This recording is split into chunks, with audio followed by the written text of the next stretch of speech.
Décidément, le Premier ministre veut entendre tout le monde avant de former son gouvernement. Ce vendredi, pour une deuxième journée de consultation, Sami Badibanga Ntita a reçu près d'une dizaine de regroupements et partis politiques. D'abord, l'opposition républicaine que conduisait Michel Bongongo. La délégation a tenté de répondre aux questions leur posées par le Premier ministre sur notamment la taille du gouvernement et les critériums. Même exercice tenté par les députés de l'opposition institutionnelle qui ont pris part au dialogue. Fidel Tingumbay, qui les a conduits auprès du Premier ministre, a affirmé à la sortie de l'audience que des échanges fructueux ont été entamés. La volonté de ses pairs de participer à tout processus politique visant à stabiliser la paix dans le pays. Sami Badibanga Ntita a également accordé son attention à un groupe de parlementaires conduit par Patrick Mayumbe et Justin Bitakwira. Ce dernier nous dévoile même des propositions faites au Premier ministre sur la taille du gouvernement.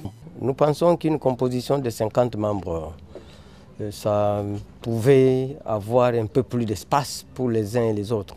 Viendra ensuite le tour des doyens de l'UDPS, de la bouche de Lusanga Nguilé, fondateur historique de l'UDPS. Ce chevronné de la politique affirme que leur parti, l'UDPS, ne servira plus le pays dans l'ombre. Nous participerons au gouvernement pour que notre Premier ministre, qui est issu de notre parti, ne puisse pas échouer. Les femmes représentant les partis politiques et aux vertus du genre ont également donné leurs avis quant à la formation de ce gouvernement.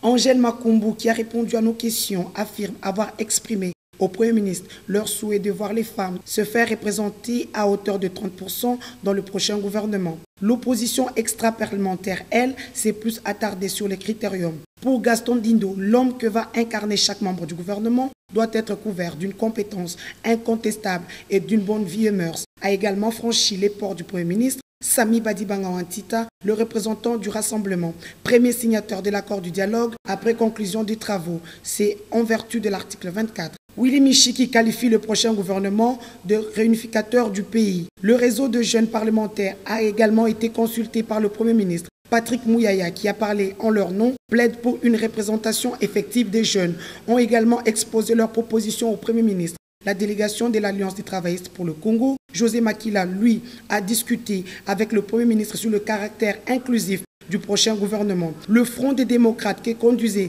Jean-Lucien Boussa a suggéré un gouvernement avec 4 vice-premiers ministres sans y apporter un caractère éléphantesque et budgétivore. Le Parti travailliste de Steve Mbikaï, le CDC de Florentin Mokonda Bonza et la BACO de Matousila ont également exposé leurs propositions au Premier ministre Sami Badibanga Ntita. Le programme du jour épuisé, le Premier ministre se prépare à des consultations prochaines.